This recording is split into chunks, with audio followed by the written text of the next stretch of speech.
come back already. We had several contacts before this, but it's only now that... when did you really come down? When did you finally... few days ago, sir, when Governor contacted me. Is that so? Yes, sir. Where is the other commander? Commander Aguila? Commander Aguila is there, sir. Here? Now? Yes, sir. I'm glad to... And Commander... That's Commander Fatah. How are you? Just stay put there and... Commander Fatah, sir. how are you? I'm glad to meet you. Si Magtanggol. Yeah, here he is.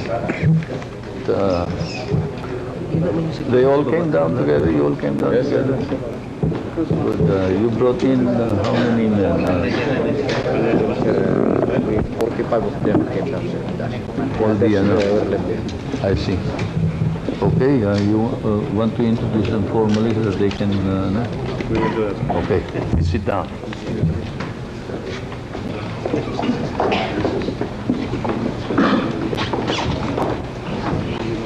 Ikaw na. Negotiator.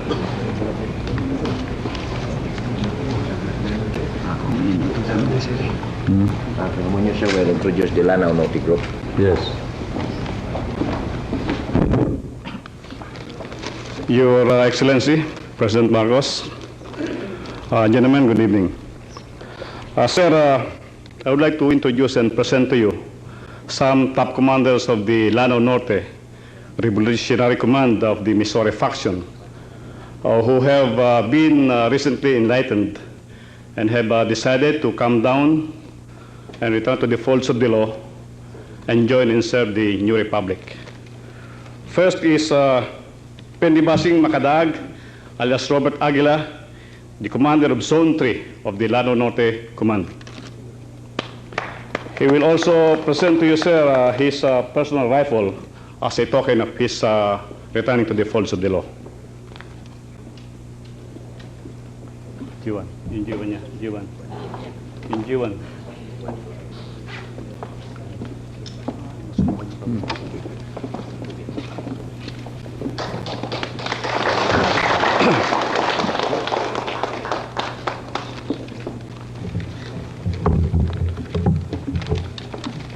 He also has with him the members of his staff, Commander Junaid Padilla, alias Titiban.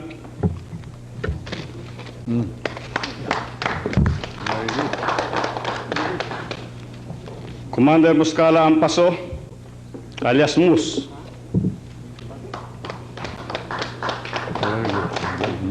Commander John Lagusak, alias Lagusak.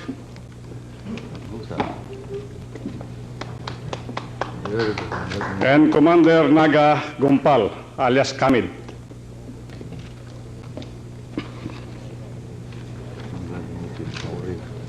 His field commanders are the following: Commander Pangalian Gimar, alias Alexander.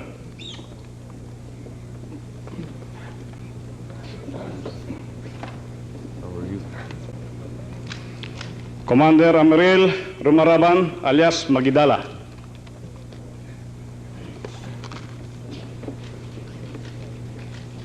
Glad to meet you. Commander Makapental Amaril, alias Makapi.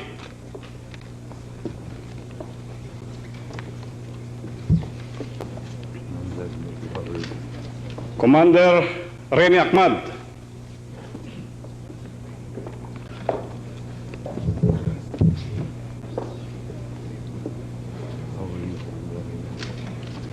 And Commander Sirad Pamagayaw.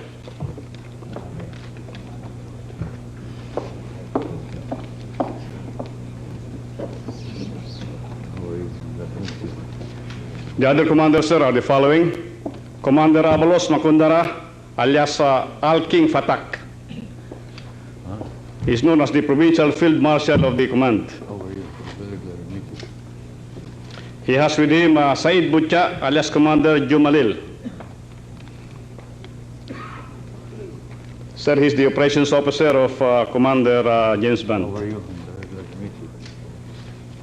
Other commanders are Batalo Ambog, alias Commander Dante Barona, the municipal commander of Munay, Lanao del Norte. We also have Subair Jalongan, alias Commander Lawing, the District Commander of Baloy, Lanao del Norte. And also we have Tarapas Anguila, alias Commander Tarapas, the commander based in Bacolod, Lanao del Norte.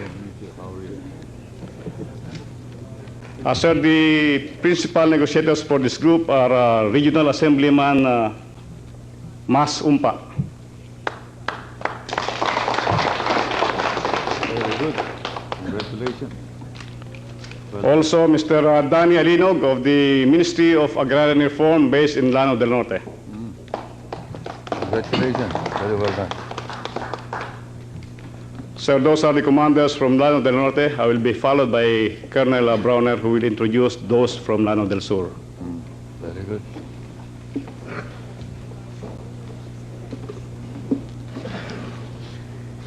Your Excellency, sir, may I present to you the rebel returnees from the province of Lanao Sur. We have Tahir Ali, Commander Samer, the acting chairman or vice chairman for military affairs of Lanao Sur Revolutionary Committee.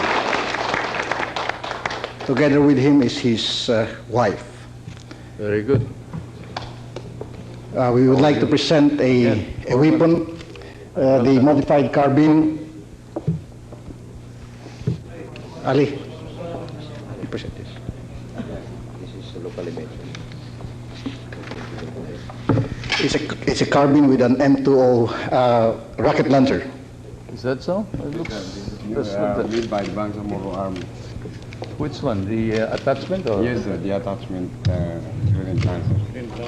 That's well done, huh? Probably we can make a business out of it. Thank you. I will,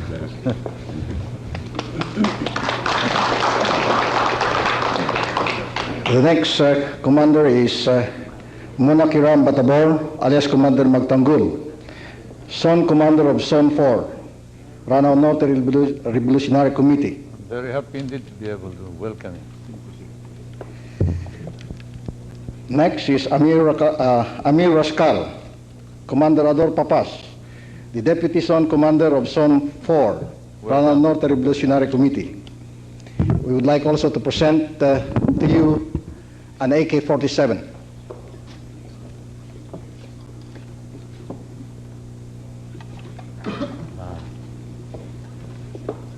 Looks good and worn out. Thank you. Next is Maguluan Bantak, Commander Ulu, designated Zone Commander of the newly organized Zone 7 of Lanao Sur Revolutionary Command. Welcome. We have Odindang Pakumal, Commander Watari, District Commander of Zone 4, Lanao Sur Revolutionary Committee. We have Tambas Pandapatan, Commander Sayana, Field Commander, Lanao Sur Expeditionary Force.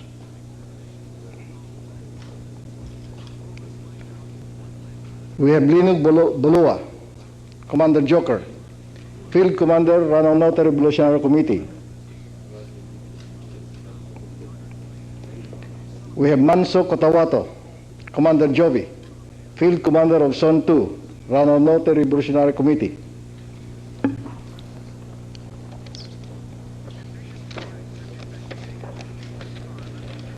We have also other commanders here. Kandi Kayamula, one of the top 90 MLF foreign trained leaders, training director of the Moro Class Revolutionary Command. We have Buhisan Tahir, Commander Nevada, District Commander of District 1 of Division 1 under Zone 3.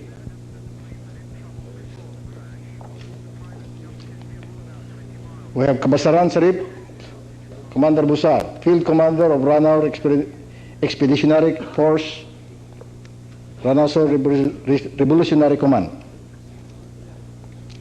And lastly, we have Ali Mamungkara, Commander Tiger, Intelligence Officer of the Black Commando, Lanao Sur Revolutionary Committee. Together with this group, these leaders represent 183 rebel returnees, together with a total of 134 firearms. Negotiators for this were, of course, through our governor, and we had the Chancellor Tamano, Director Buluto,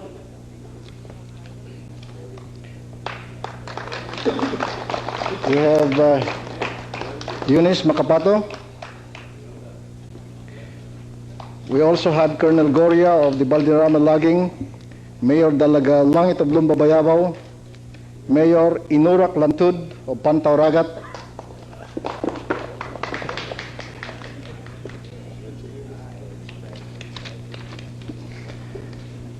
these are the group rebel returnees from Lanao Sur.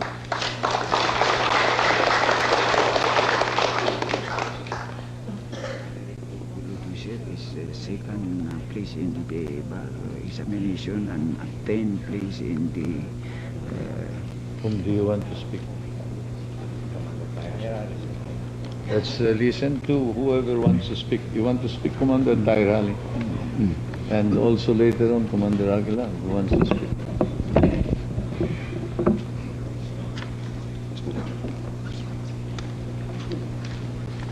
Bismillahirrahmanirrahim. His Excellency President Ferdinand E. Marcos, General Castro, General Loga, future General Munoz,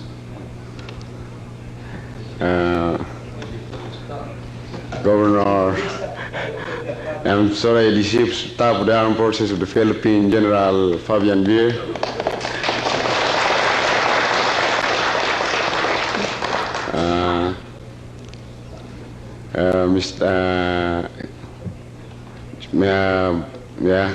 Minister Spaldon, Al-Haj, Brigadier General Magno, and future General Browner,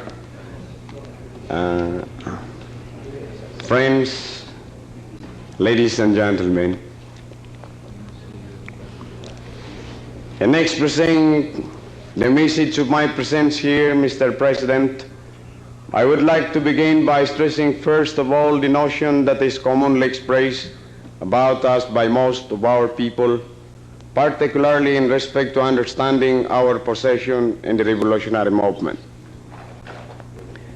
Carried by the century-old patterns of social stereotyping brought about by the strong hands of the Spanish colonial regime, a large section of our people believe that when a Muslim fights the government, he is often misunderstood as fighting it with nothing more new in his objective than the mere exercise of his vicious characteristic as a moral pirate and brigand.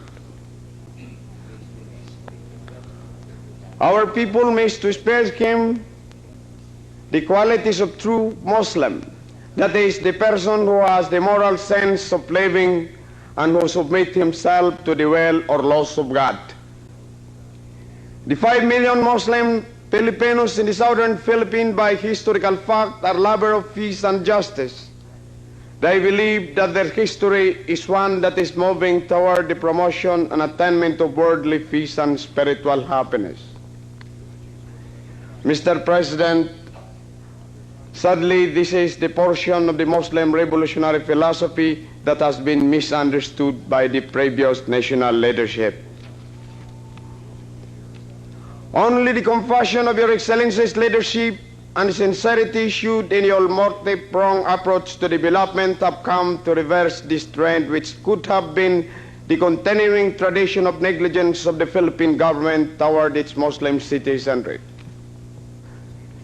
Just like you, Mr. President, I believe that a Muslim is a good unit of the Philippine citizenry. Not even the condition of the society which do not favor the development of his moral and intellectual character would make him bad, or as the saying goes, a good Muslim is a dead Muslim. If ever he revolt against the government, it is basically because he wants justice to rule in this society, or that he wants to assume his constitutional right to stand and fiscalize for his general welfare. As you will note, Mr. President, that this is not a bad aspect of human character, but a positive response to make the government straighten its once forsaken responsibilities over its subject. When the government continues to deny the people its inherent duties to develop, a revolution of our sort became the ultimate desire at stake. We are happy to note that under Your Excellency's stewardship, the condition which seeks to sustain our existence as a revolutionary force of the Moro National Liberation Front have been properly answered. We believe that time has come for us to welcome peaceful reform with strong optimism and faith in Your Excellency. As a good Muslim who stand by the tangible manifestation of Your Excellency's policies of reconciliation and accommodation, we have our moral duty to support Your Excellency's administration and development project. Thus, Your Excellency, we came here to lay down our arms, to pledge our support before you, and to share with you in the administration of the civil responsibilities of our government. In the pursuit of reforms in the Muslim communities.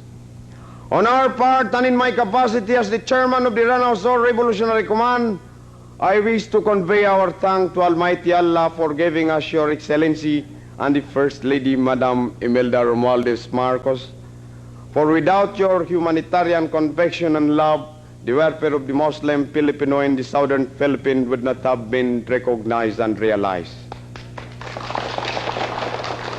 Various outstanding leaders in the civil and military profession have crossed many trying moments in their desire to translate and make known what the message of His Excellency President Ferdinand E. Marcos policy toward the Muslim area. Convinced by the sincerity of their hearts, I want to thank the Honorable Governor Muhammad Ali Dimaporo of Lanao del Sur, Brigadier General Emilio Loga Jr., Colonel Felix Browner, Colonel Monius, Major Juanitas, and Captain Domdom, Captain Magabero, and also Chancellor Salipada Tamano, and Director Boloto, Dato Yunus Makapato, Dato Abdul Maronsalik, and Deling Dimaforo.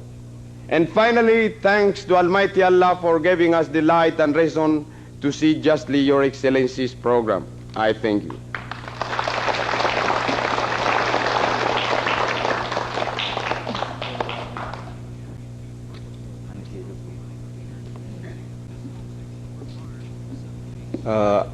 Assalamualaikum warahmatullahi ta'ala wabarakatuh.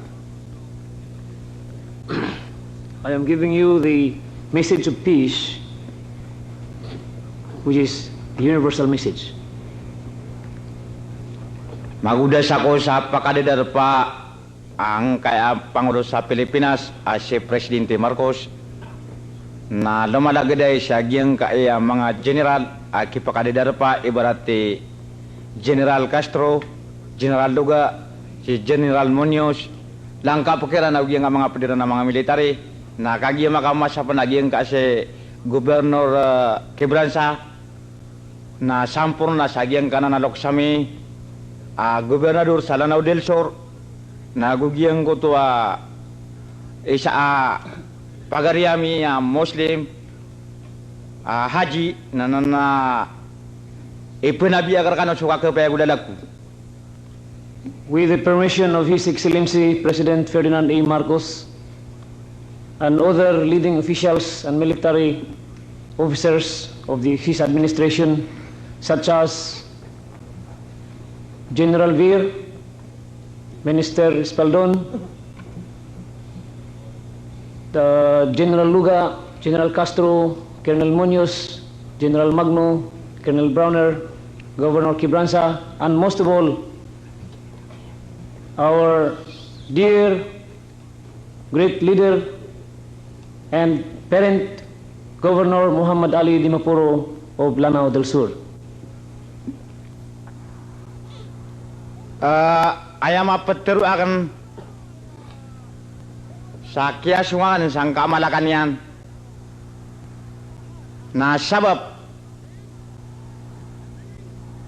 o kaya pa ka prebida ka na, kaya pa ka sopa kami sa eko-gobyerno ng Pilipinas a pag-uluan ni Presidente Marcos na ayap mini prebida mi ayap mini kontra ami ko gobyerno na sabab o kagpakili ami at kapagkida o mga lupa ami kapagpunutong ako mga walay ami gusto mga maskita mi gusto mga madrasa taro sa pagpumunong kami nagyutoy sabab kaya pa ka prebida mi. I would like to explain that among the reasons that led us to join the MNLF forces are the following. That we saw that the government in previous years could not help us, for instance, in the killing of innocent civilians, the burning of our mosques and homes, the taking away of our ancestral lands, as well as in our inability to obtain jobs to make us live. Nagkagiya iman to at sudah kami siya pa nakapakataling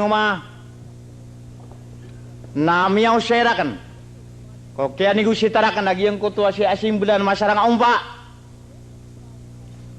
isa na naman na naguntaman ko kapagkabagra ko di ikang gobyerno isang Pilipinas na lalambu nagyang karegiyon tulad na miyaw siya inirakan at kanauba benar. So karata o kang gobyerno sa Pilipinas ka iman to na piyakat piulin agyang ka si Presidente Marcos so kapagumpiya niyan kung mga Muslim ka eroroyo diyan kung mga Christian na yun tumambu kaya pa kaparatiyami sa kumiyasoy kami rekano kung di iniyo kang gobyerno ka o bakalo-kalo na adin kagaya ka man to na miyugo pa mi kung kapagpagin ng tao mga Muslim na langkap ko langulang na tao sa giyang ka Pilipinas sa ayaw mapipikira ka nun na madaso kagaya ka man to na samok sa giyang ka Pilipinas o pa mau bunikida. However, very recently, massive campaigns by various officials and military officers to convince us about the sincerity of the government to help the cause of the Muslims. We have been convinced to return to the fold of the law, and we have been convinced particularly by Assemblyman Masaranga Umpa of Lanao del Norte that it was not the government's desire not to help the Muslims in those previous years, but it was because the government was faced with a very severe crisis that necessitated the declaration of martial law in order to save our republic as well as our nation. However, as soon as the President, His Excellency Ferdinand E. Marcos, was able to stabilize the situation and put the government into a strong foundation again, then his government was again able to solve the problems, and foremost of them were the problems of the Muslims, and therefore the very reasons that made us join the rebellion are no longer existing now. Gukagiyam yan nagakan si Saradyo ko kipaganaos nun agyang ka na naloksakan si Muhammad Ali Dimapuro ang gobernador sa Lanao del Sur kasuin niyo so gobyerno niyo kamataan at sakano na karibat kano Amerika di niyo o kasuyan so gobyerno niyo na malagit so kipagkampin niya na personal na gusto kapag kita niya sa radio station na isa man buka miya minimbita na nagyang ko to mayor sa Madamba at si Dato Ginar Mindelano gugyang ko to mayor sa Magsaysay at si Makasama at Umar giyang ko to mayor sa Salvador at si Malamit Umpa giyang ko to mayor sa Sapad at si Sarangani nagyutoy sabab so kaya tayo nagyang kalangwa na loksakan mga dato na isinubagyan ko to pa puso akan na miya kaparate sa usto aso di kang gobyerno sa Pilipinas na isinubamya katiulin sa malagid-agid. So, maranaw aguso Christian. In the many months that lead us to the decision to return to the fold of the law, we have been listening to the massive campaigns of our beloved Governor and Parent Muhammad Ali Di Mapuro of Lanao del Sur, who have initiated this information campaign not only through the radio but also through personal talks and discussions with various leaders of the revolutionary forces, that it is useless to continue to resist the government because the government is interested to help us, and that the various and massive programs of the government to help the Muslims are now succeeding, and in fact many of our Muslim brothers are already benefiting from the fruits of these programs. And also because I have talked to some other leaders and relatives of mine, among others Mayor Ginar Mindalano of Lanao del Sur, Mayor Makasamat Omar of Magsaysay, Lanao del Norte, Mayor Malamit Umpa of Salvador, Lanao del Norte, and Mayor Colonel Sarangani of Sapat, Lanao del Norte, as well as the positive encouragement of Governor Arsenio Quibranza of Lanao del Norte and Assemblyman Abdullah Di Mapuro of Lanao del Norte. We have decided that all the people that we trust are unanimous in their request that we return to the fold of the law. Therefore, we decided that we shall return to the fold of the law, Your Excellency. So kaya kasi ako ko gobyerno na piyaki ilang kira na tito ka ini paladakan sa giyang ka mga sa kay Cornel Munoz agyang ko to sinapakan sobra so nampolo genuine na taman sa giyang ka mga watakan na kaya saksiyan yan ini pagi kala sa mi agyang ko to kapag itabang ko gobyerno na kagi iman to na minipadadamir kano agyang ko to mga persami na kambubebe ang kami niyo mga dato sa giyang kaya Pilipinas o pagkakasya kami niyo ko gobyerno wanta kadi ka iman to na sa kanyo makapupar sa giyang ka Pilipinas na upa mo ba kami niyo tupengi siya ko katubangi kami ko gobyerno na kapakaya tapangan kami niyo kakagiyat sa kami na di kami panatanto o di ami tanto katawan nagyang kutuwa kang gobyerno sa kagi si kami miyati sa kalasan. As a proof of our sincerity, we have laid down our arms, 66 of them, and we have turned over these things to Colonel Munoz, and I have just given symbolically my own personal arm to the President, His Excellency Ferdinand E. Marcos, and now we are under your care, and we are convinced that you will take care of us. Mga loksamiya, mga dato, na upa mo ba kami niyo pagkakasya ko gobyerno na request na kan sa kadato presidente ki-approve adagyang kutuwa si Cornel Munoz complete amnesty so lang wana tawmi kagiya ka man to na makipugupar kano nago giyang kutuwa ingdami at taman sa dapan maribolusyon na pagkreate namin agi municipality at Taguranaw na request namin sa kadato presidente sa Pilipinas may bigay na kami kagi sa mga lupa amin na pangmiyang ada na gito isa kagiya ka man to na pangni nami agiyang ka na mga kawali ami sa Lanao Norte piyang mga Kristiyan piyang ituloyran isa ko revolusyon na pagani nami sa kadato presidente na may kasoy kami ka ang kayo mo makaparatea naguan makaparatea so dapat na kayo ka man to na makumbis ka daniyan panaparatea agiyang ka lang wana dato kumbins kiran na ame kami iliran at sa kami na inibigay niyo kami lang wana dato ame so kayo ka man to nakabay ami na masikan apaka ayon si Rambo sa langon siya makayon sa gugupanin langon so kang gobyerno sa Pilipinas. In order to make us fruitful citizens again of the Republic, we have a few requests for His Excellency Ferdinand E. Marcos. Among these are the following: the grant of amnesty to me and all my followers, as well as the creation of the municipality of Taguranao, our very own place, a request which we had filed even before the start of the conflict between the Christians and the Muslims. Pagkata sa dia kan siya katero, na dia kan nama pendilengan sodang wana panginakan sa presidente, katungan niya pagkata sa oras, na isa request na kan sa kadato presidente, na giyang kuto agi kapipir sa mga tawakan, na panginakan, ma-request akan, kaan, uba akan mitilo, na giyang kuto mapirsoron si isang Manila, ka anak ko kabarat ya sa giyang kuto mangingitino, ame ka, may lera na miyawitakan sa mga perso, ibarat giyang kuto si sumira makabalang, giyang kuto si Hussein Mama, giyang kuto si Osudan Sampurna, ama perso saya, giyang kuto si Pangalanan, si ima perso sa Lanao Norte, giyang kuto si Momol, katay sa mga pangarinan, nakagiya ka na pala ang siya militilon, ka Arapilan, nagusingan niniran sa an makaugup sila ng kodikang gobyerno sa Pilipinas.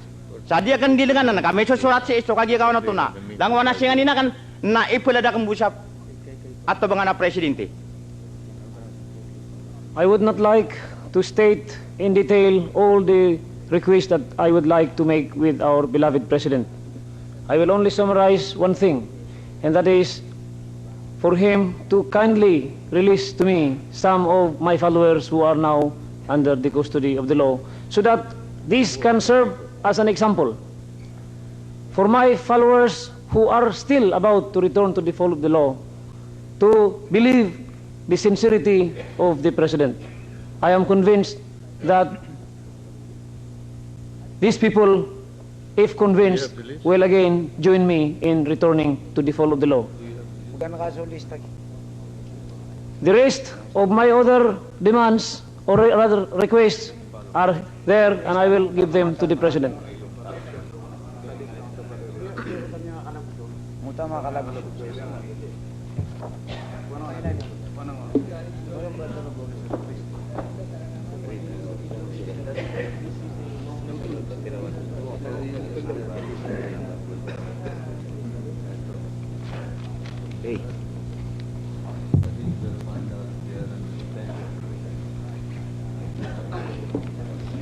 Si Commander Fatang Sir. Are you through, Commander Aguila? Nakapasad ka ako. Nakapasad ako. Yep. Oh. Di ka Siya gina din ang pagamong sudat ko. Ang mga presidente ya. Mga presidente. Tapos na.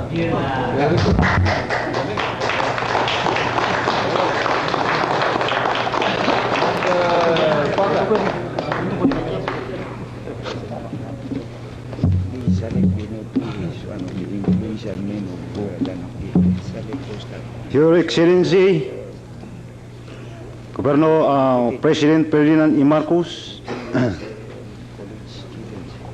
General Fabian Bir,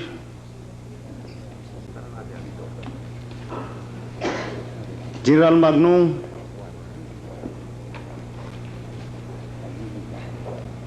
General Castro, General Lugang,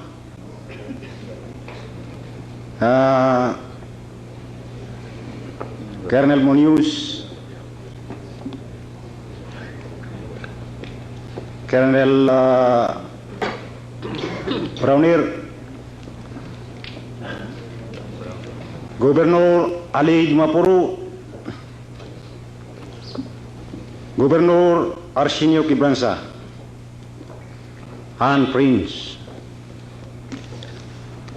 For almost 20 years, I and my men have sacrificed in the jungle of Mindanao Sustain, only by our belief in the ideal of the Moron National Liberation Front. Now, I and my men have finally decided to go down the jungle and rejoin the fold of the law. For I firmly and sincerely believe that we are fighting for can be achieved in the new society under the able leadership of Your Excellency and the First Lady. For while our leader and our fight for this ideal are battling it out for leadership in foreign land and enjoying the comfort of the hospitality of sympathetic countries. We are left fight the battle in Mindanao.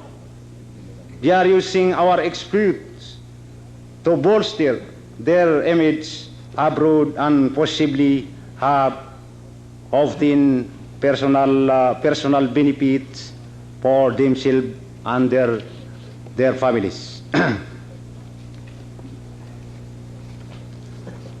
I thank God Almighty for the guidance that He has given me through Governor Dimapuru and his radio pronouncement about the effort of Your Excellency and the First Lady in improving the economy, religious and social well-being of the Muslim of the country, which after all is what we are fighting for.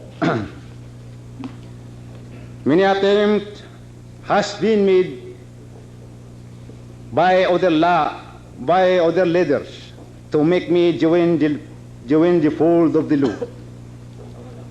But I have voluntarily asked Governor Dimapuru to arrange for my surrender because I sincerely believe in his leadership. For while other leaders work for our people only when they are in power, Governor Dimapuru work for our people whether he is in power or not, as manifested by his effort in helping His Excellency even before he is become governor. I thank God Almighty also for making me see the true light. Vilification campaigns are being waged that the President is not attending to the problem of the Muslims. Contrary to this, I found out that the President and the First Lady are exerting sincere effort in attending to the problem of Muslim Mindanao. Hopefully, with Your Excellency at the helm of our government and with the support of our compassionate and benevolent First Lady, the Muslims of the South will eventually in the near future peaks at far with our Christian brothers economically and in other aspects of life. Your Excellencies and the First Lady's effort I and my men pledge our loyal, sincere, and unswerving support.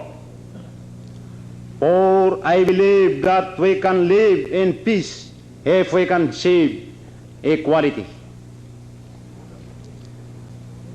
We place ourselves at your disposal, ready to serve even to the extent of giving our lives to your noble effort of achieving lasting peace for not only Mindanao but entire country. In closing, I am extending my heartfelt appreciation to Governor Dimapuru,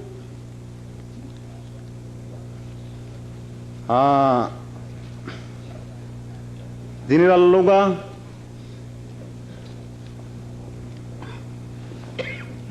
General Magno, Governor Arsenio Quibranza, General Castro,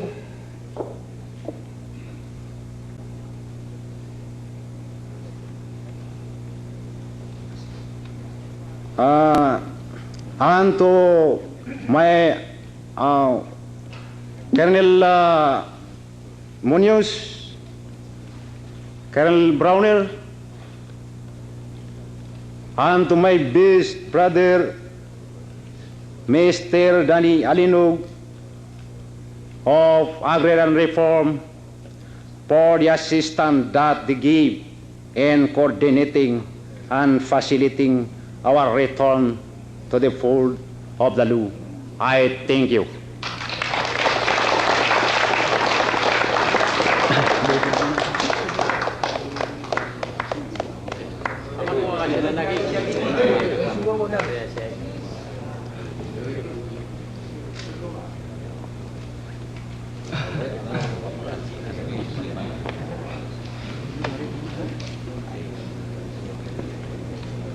Well, first of all, let me greet each and every one of you and welcome you to the hall of brotherhood and unity within the palace of the people as my brothers and comrades.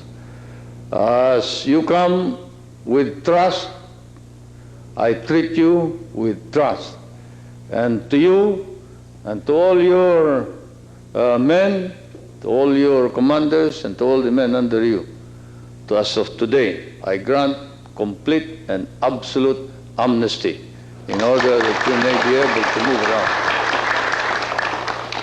I direct an order that the armed forces of the Philippines, through the proper authorities in the civilian government, will now prepare all your papers of amnesty so that each and every individual will carry an amnesty paper which will be your pass and your identification in any problem that you may have.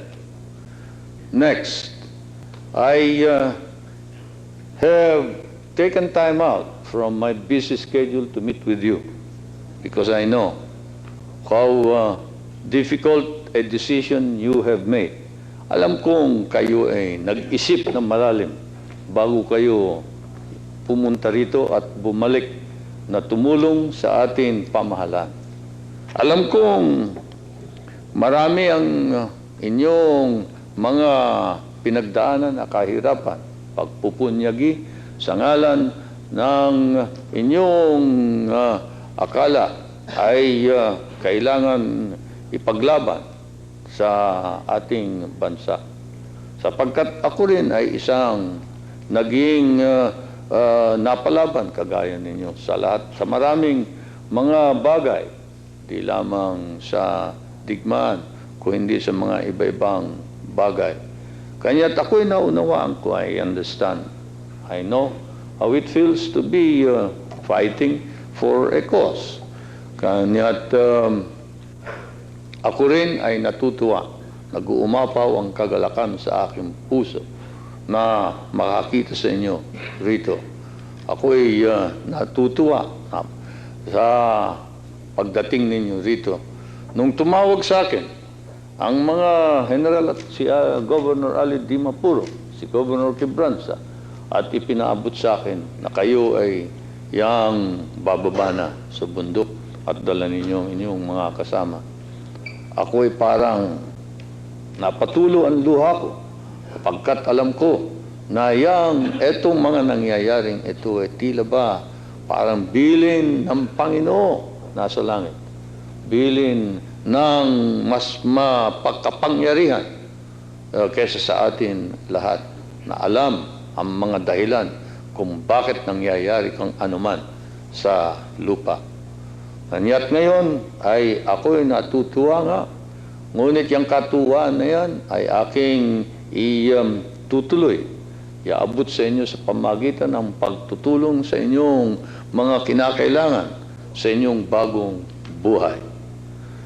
Hindi kayo maaaring matulungan ngayon sa salita lamang, sapagkat alam ko na iniwan ninyo ang inyong mga pamilya sa labanan na ito. Ngayon ay kayo ay lumapit sa akin. Ng inyong hanap buhay at anumang pang kailangan ninyo. Una-una, yung mga nais magpatuloy ng training sa security forces ay pipiliin para ma-training. Ikalawa, yung nais mag-aral, mabigyan ng scholarship, pipiliin din. Hindi basta-basta sino lamang ang bibigyan ng scholarship, baka mamaya hindi naman mag-aaral. Sayang din naman. Kailangan yung talagang mag-aaral, di ba? Ang bibigyan natin ng scholarship yung magiging talagang magbabasa. Baka mamaya pagpunta rito sa Rojas Boulevard lang ang tuloy parati, gabi-gabi. Huwag naman. Ang bibigyan natin yung mga ating kasama. Bakit? Kapagkat ang mga ating kapatid na Muslim ay naiwan sa pag-aaral, kagaya din ng inyong mga kapatid na kapatid ko doon sa mga tribo, sa Cordillera, sa aking banda, sa may norte. Parahay rin kaming kagaya ninyong kulang sa edukasyon sapagkat sila rin lumaban din at ayaw din magpadala ng mga anak sa paaralan. Ayaw nila sapagkat ika nila. Bakit kami pa-appear yan sa mga dayuhan? Ngayon, nung napalit na nga ang may hawak ng kapangyarihan dito at Pilipino na pala ang may kapangyarihan, ika nila, balik tayo. Kanya't sila ngayon ay yang humahabol. At lahat ng kanilang mga anak pinadadala sa paaralan. Naghahabol sila. Ganyan din ang dapat natin gawin sa mga ating kapatid na Muslim. Humabol tayo. Kapagkat nahuli tayo ng konti. Humabol tayo. Padala natin lahat ng matatalinong mga anak natin sa paaralan. Bigyan natin ng scholarship. At nang magkaroon sila ng mga profesyon, yung mga magiging doktor, mga magiging abogado, magiging inhinyero, magiging mekaniko, magiging mga ating pagbabatayan ng bagong republika. Yan ay kinakailangan. Pipiliin natin. Ikatlo, yun naman mga ating sa ngayon ay may familya, ay kinakailangan mabigyan agad ng lalagyan. Bubuksan natin ang mga lupa ng ating pamahalaan. Public lands. Sa lahat na ng mga, kung saan meron, at hihingin ko ngayon, sa ating mga commissioner at mga gobernador, na dalawa, na humanap tayo, let's look for public lands which we shall use as settlements for these returnees in order that they can set up their families. That's the request of the commanders who have spoken. Incidentally, in the speech of Tahir Ali, he spoke of the fact that the Muslim has always been treated as a pirate, an outlaw in the history of our country. I want you to know that I am writing a series of history books known as Tadhana. And in those history books, I paint the Muslim as truly a warrior and a patriot of the Filipino nation, and not as a pirate and an outlaw. And that is why one of our great heroes are the sultans of the Maguindanao and the Maranao. Sultan Kudarat is one of our national heroes. I have proclaimed him so. And you remember him, he was the Sultan who called upon the tribes of Calamianes, Visayas, Luzon, and told them, why do you submit yourselves to the Spaniards? When the Spaniards are the colonizers, they try to divide us. We are one nation. Let us be one nation and fight them together. And this came from a Muslim leader. Now coming from a Christian leader, although a Muslim at heart, because I am supposed to have come from the south, you know. The people in the north really were migrants, were migrations from Sarawak. What is my town? My town is Batak. Why is it called Batak? Because it's named after Batak in Sarawak. And supposedly they came from Sarawak and migrated to Ilocos. This is the story of the migrations between the south and the north. And therefore, you and I may not be far from each other. By the accident of history, you are a Muslim and I am a Christian, but that's only an accident. That's only an accident. It is possible that you would have been the Christian and I am the Muslim, but the accident did not turn like that way. So you are now the Muslim and I am the one talking to you. Probably it should have been the other way around. I would have been the rebel and you would have been the president. It could have happened that way too. But those are accidents in history, which only the Creator knows why it happened. And therefore to Him we pray. You were listening when I was talking to the ulamas. And I was telling them the danger here is not inside our country, the danger is outside, danger coming from the communists. The communists are trying to get near the MNLF. You know, they're trying to tie up. Why? They want to use you to destroy our country. They want to use you to wreck the Republic of the Philippines and they will take over. That is the use